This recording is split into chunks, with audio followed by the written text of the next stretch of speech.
ماہ رمضان کو جو چیز فضیلت بخشتی ہے وہ ہے قرآن کریم، کیونکہ اللہ تعالیٰ نے اس ماہ کو منتخب کیا کہ وہ بنی نوع انسان کے لیے عظیم ترین نعمت اپنے آخری پیغمبر صلی اللہ علیہ وسلم پر نازل فرمائے۔ قرآن اور رمضان کے اس باہمی تعلق کو مزید اجاگر کریں گے 9ویں جماعت کے طالب علم مومن شفیع۔ السلام علیکم ورحمۃ اللہ وبرکاتہ۔ وعلیکم السلام ورحمۃ اللہ وبرکاتہ۔ قرآن کریم اللہ تعالیٰ کا انسانیت کے نام اپنا آخری مکمل اور آفاقی پیغام ہے۔ اس سے قبل اللہ تعالیٰ نے تورات، زبور، انجیل اور دوسری کئی آسمانی صحائف کو نازل فرمایا۔ یہ ماہ رمضان ہی تھا جس میں اللہ تعالیٰ نے کئی سابقہ کتابوں کی طرح قرآن کریم کو بھی نازل فرمایا، جیسا کہ ارشاد باری تعالیٰ ہے: اعوذ باللہ من الشیطان الرجیم، بسم اللہ الرحمن الرحیم، شہر رمضان الذی انزل فیہ القرآن ھدی للناس وبینات من الھدی والفرقان، یعنی رمضان ہی وہ مہینہ ہے جس میں اللہ تعالیٰ نے واضح دلائل کے ساتھ قرآن کریم کو انسانیت کے لیے ہدایت کے طور پر نازل فرمایا۔ قرآن کریم کے نازل ہونے پر ہم سب پر یہ فرض عائد ہوتا تھا کہ ہم اس پر ایمان لاتے، اس کو سمجھتے، اس کی صحیح طریقے سے تلاوت کرتے، اس کے احکامات پر عمل پیرا ہوتے اور اس کو دوسروں تک پہنچاتے۔ مگر افسوس، اس کے حقوق پورے کرنا تو درکنار، ہم نے اس قرآن پر ظلم ڈھا کر اسے پس پشت کر دیا اور دنیا میں ہی ذلت اور رسوائی کے شکار ہو گئے۔ بقول اقبال رحمۃ اللہ علیہ، وہ زمانے میں معزز تھے مسلمان ہو کر، وہ زمانے میں معزز تھے مسلمان ہو کر، اور تم خوار ہوئے تارک قرآن ہو کر۔ قرآن کے ساتھ اگر ہم نے بے رخی ترک نہ کی تو وہ دن دور نہیں جب حضور اکرم صلی اللہ علیہ وسلم اللہ تعالیٰ کے دربار میں ہمارے خلاف کھڑے ہو کر بیان دیں گے: یا رب ان قومی اتخذوا ھذا القرآن مہجورا، اے میرے رب، میری اس قوم نے قرآن کو بلا دیا تھا۔ شکریہ۔ جزاک اللہ برادر مومن۔ اللہ تعالیٰ نے تقوی کے حصول کو روزوں کا بنیادی مقصد اور روح قرار دیا ہے۔ اب شاہ رخ شمیم حصول تقوی اور اس کے تقاضوں پر روشنی ڈالیں گے۔ السلام علیکم ورحمۃ اللہ وبرکاتہ۔ وعلیکم السلام ورحمۃ اللہ وبرکاتہ۔ اعوذ باللہ من الشیطان الرجیم، بسم اللہ الرحمن الرحیم۔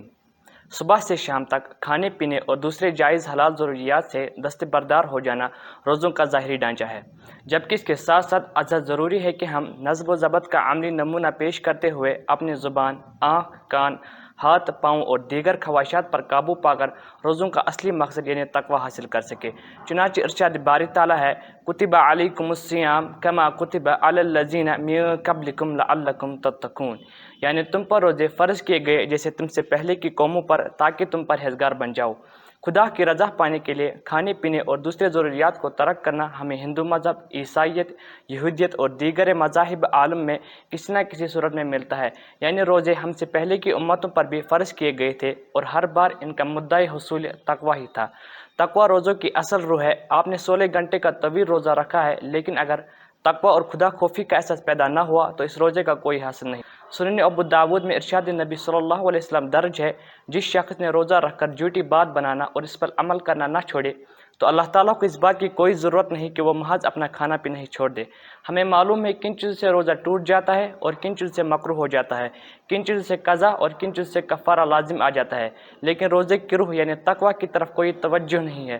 البتہ جس کو تقوی حاصل ہوا اس نے اللہ کے رنگ میں خود کو رنگ دیا۔ تو سنن نسائی کتاب الصیام حدیث نمبر 2208 میں نبی صلی اللہ علیہ وسلم کی بشارت درج ہے: من صامہ وقامہ ایمانا واحتسابا خرج من ذنوبہ کیوم ولدتہ امہ، جس نے ایمان و احتساب کی نیت سے رمضان کے روزے رکھے، راتوں کو قیام کیا، وہ گناہوں سے اس دن کی طرح پاک ہو جاتا ہے جس دن بطن مادر سے پیدا ہوتے وقت بے گناہ تھا۔ شکریہ۔ ماشاء اللہ۔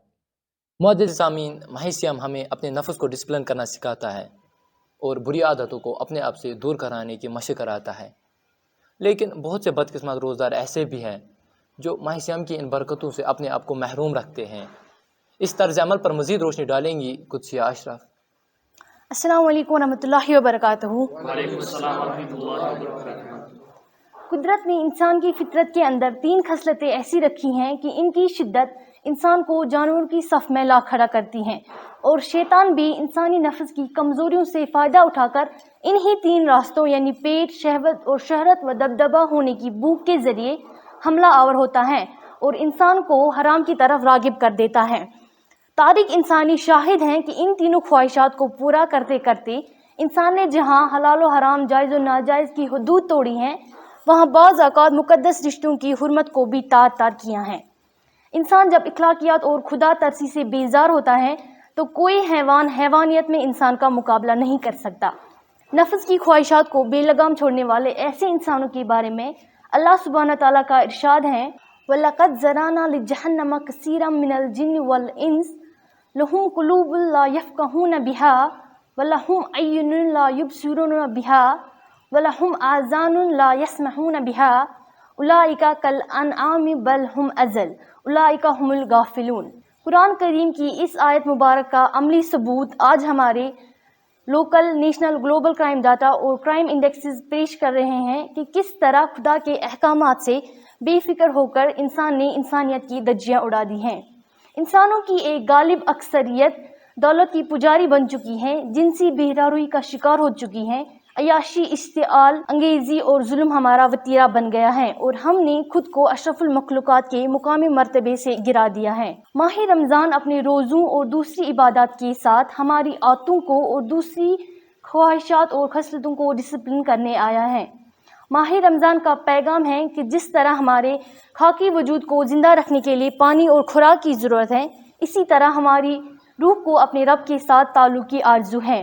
بے شک اللہ تعالیٰ کی نظر میں کامیاب شخص وہی ہے جو کسی غلط عادت کا غلام نہ ہو، اس لیے مضبوط قوت ارادہ کے ساتھ بری عادتوں جیسے سگریٹ اسموکنگ، ٹائم ضائع کرنا، فضول خرچی کرنا وغیرہ سے خود کو ہمیشہ کے لیے بچائے، کیونکہ روزے احساس پیدا کرتے ہیں کہ جب حلال چیزوں سے رکنا اتنا اہم ہے تو ان چیزوں سے باز رہنا کس قدر اہم ہوگا جو حرام قرار دی گئی ہیں۔ یعنی روزہ حلال چیزوں کو حرام چیزوں کی خاطر چھوڑنے کی مشق ہے، مگر افسوس بہت کم ہے ہم میں جو اس عظیم پیغام کو سمجھ پاتے ہیں۔ بقول اقبال، طبع آزاد پر قید رمضان باری ہیں، طبع آزاد پر قید رمضان باری ہیں، تم ہی کہہ دو یہی آئین وفاداری ہے۔ شکریہ۔ جزاک اللہ۔ ماہ رمضان ہمارے وجود کے روحانی پہلو کو طاقت بخشتا ہے اور انسان کے کردار کو ٹھوس اخلاقی بنیادوں پر استوار کرنا چاہتا ہے، لیکن معدیت کے اس دور میں بہت سے فلسفوں نے انسان کی عقل و روح کو قید کر دیا ہے۔ اس تناظر میں ماہ سیام کی اہمیت پر برادر آفد الاسلام روشنی ڈالیں گے۔ السلام علیکم ورحمۃ اللہ وبرکاتہ۔ وعلیکم السلام ورحمۃ اللہ وبرکاتہ۔ جب مرض کا ڈائیگنوسس کیا جائے تو دوسرے کئی عوامل کے ساتھ ساتھ ہماری تعلیم اور دنیا کو دیکھنے کا نظریہ کا اس میں ایک اہم کردار ہے۔ ماڈرن ٹائمز میں جہاں Spencer, Hegel, Karl Marx, Darwin, Nietzsche, Freud اور پوسٹ ماڈرن ٹائمز میں فوکو، سکنر، ڈیریڈا اور متعدد دوسرے انفلوئنشل دانشوروں نے میٹریلزم کے مختلف فلسفوں کی ترجمائی کی اور ان کا اثر تعلیم کے کسی نہ کسی عنصر پر پڑا، تو ہر نئی آنے والی جنریشن دنیا کو روحانیت کو چھوڑ کر صرف مادیت کی نظر سے دیکھنے لگی، اور اس یوٹیلیٹیرین اپروچ کی وجہ سے لوگوں میں سیلف اورینٹڈ اور سیلفش ٹینڈنسیز بڑھتی گئی۔ ہم آج ہر چیز میں، خواہ وہ تعلیم ہو، لین دین ہو، رشتہ داری ہو، غرض ہر چیز میں اپنا فائدہ مقدم رکھتے ہیں، جبکہ صوم اور روحانیت جیسی عبادات یہ احساس جگاتی ہے کہ ہمیشہ پرتعیش زندگی گزارنے والے امیر اور دولت مند افراد کو بھوک اور پیاس کی شدت اور تکلیف کا پتہ چلے اور ان کے دل میں بھی غریب اور نادار افراد کو مدد کرنے کا جذبہ پیدا ہو۔ یہ عبادات اسودہ حال اور صاحب ثروت افراد کو غربہ اور فقرہ پر خرچنے کی تحریک دیتے ہیں، اور اس عمل سے سماج کے مختلف طبقات کے مابین فاصلے کم ہو جاتے ہیں۔ شکریہ۔ جزاک اللہ۔ معزز سامعین و ناظرین، رمضان المبارک کا مہینہ گزارنے کے بعد شوال کی 1 تاریخ کو عید کا دن ہوتا ہے۔ عید ایک دینی اور اسلامی تہوار ہے۔ عید صرف زیب و زینت اور عمدہ اکل و شرب کا نام نہیں ہے، بلکہ عید کی حقیقی خوشی انہی لوگوں کو نصیب ہوتی ہے جنہوں نے عید کے دن اللہ تعالیٰ سے اپنے گناہ بخشوائے اور آئندہ نیک اعمال بجا لانے کا عہد کیا۔ رمضان المبارک کے مہینے میں آپ کو مساجد کے اندر جو رونق نظر آئے گی وہ رمضان کے بعد بھی نظر آنی چاہیے۔ سیلف کنٹرول کی جو مشق رمضان میں ہوتی ہے اس کا سلسلہ برقرار رہنا چاہیے۔ دولت مند افراد کو چاہیے کہ وہ اس ماہ مبارک میں غریب اور نادار افراد کی مدد کرنے کے ساتھ ساتھ اس عمل کو قائم رکھے اور دوسروں کو بھی ترغیب دے۔ انہیں چاہیے کہ وہ یاد رکھے کہ دوران روزہ ان کی بھوک اور پیاس وقتی ہے، جو افطار کے ساتھ ہی ختم ہو جاتی ہے، لیکن اگر آپ کی وجہ سے کسی کی دائمی بھوک مٹ جائے تو وہ عین عبادت ہے۔ حضرت علی کرم اللہ تعالیٰ وجہ کے اس فرمان عالی شان کے ساتھ ہی میں اپنی بات مکمل کرنا چاہوں گا۔ انہوں نے فرمایا، لیس العید لمن لبس جدید انما العید لمن خاف وعید انما العید لمن طاعت تزید۔